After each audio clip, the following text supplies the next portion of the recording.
Reviendra-t-il un jour le temps du WM qu'a bien connu Raymond Kopa? C'était l'époque où le football se jouait avec 5 avants. Parmi les 22 joueurs qui pénètrent sur le stade olympique de Rome, il n'y a que 4 attaquants. Mais oui, 2 par équipe. La Lazio de Rome a en effet pour tactique le 5-3-2. 5 défenseurs, 3 milieux de terrain et 2 avants de pointe, Giordano et Garlachi.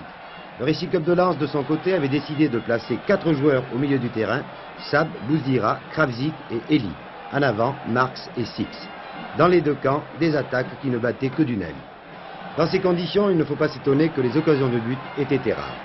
Voici l'équipe de Lens,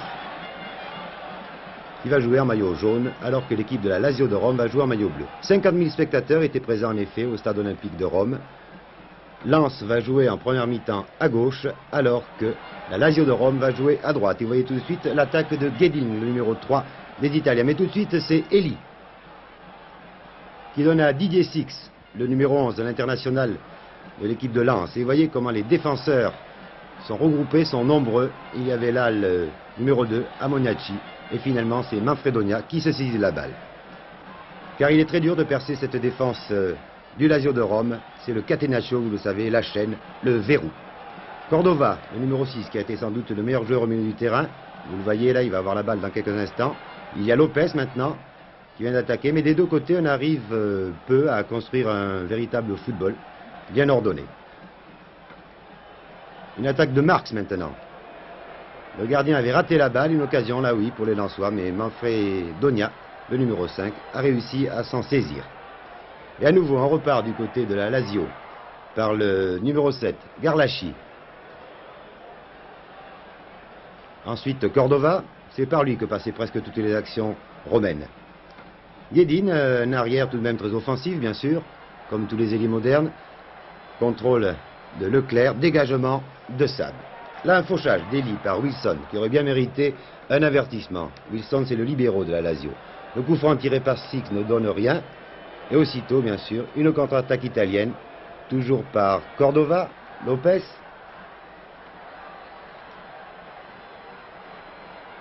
Oui, l'arbitre a voulu laisser jouer la loi de l'avantage. C'est M. Bouzek, l'Autrichien, qui a d'ailleurs très bien arbitré. Et malheureusement, ce sont les Romains qui ont finalement saisi la balle, par le numéro 10, Lopez. Les défenseurs lensois marquaient de très près les attaquants italiens. À nouveau au milieu du terrain, c'est Cordova. On ne cherche pas tellement à attaquer du côté des Romains. C'est une équipe qui joue davantage le contre. Et le numéro 9, là, c'est Giordano. C'est l'homme dangereux de cette attaque. Et à nouveau vers Cordova, et tranquillement, bien que les Romains jouent sur leur terrain, qu'il leur faut creuser l'avantage en Coupe d'Europe. Ils ne semblent pas tellement se presser. Et là, Giordano était hors jeu.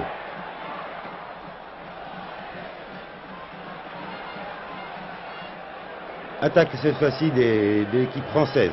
Lensoise par Hopquin, l'arrière droit qui est assez souvent monté à l'attaque lui aussi. Et on donne un retrait au gardien. Le but, c'était Flack. Encore Guedin.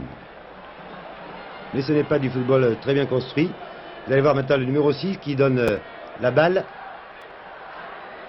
Voici Wilson qui a donné à Giordano, et ça va être le but réussi par Wilson sur le centre de Giordano, 1-0 pour la Lazio de Rome. Encore un but marqué en contre. C'était la 29e minute. 1-0, nous allons revoir, vu du sol, ce but. C'était la première fois que le libéro Wilson montait à l'attaque. 1-0 donc pour la Lazio de Rome. Nous allons revoir du sol le centre de Giordano et le but de Wilson, tempé et battu. 1 minute après, les Italiens vont réussir un 2e but, qui va surprendre bien entendu les Lensois, et aussi un peu nos caméramens. C'est un but marqué par Giordano. Nous le verrons mieux filmé du sol. 2-0 pour Rome face à Lens, c'était la 30e minute. C'était donc mal parti pour l'équipe française. Alors que nous allons revoir ce but filmé du sol par notre caméraman. Vous voyez la marque, Wilson et Giordano. Le voici, tête de Garlachi et but de Giordano. 2-0 pour Rome. Et les Lensois, bien sûr, vont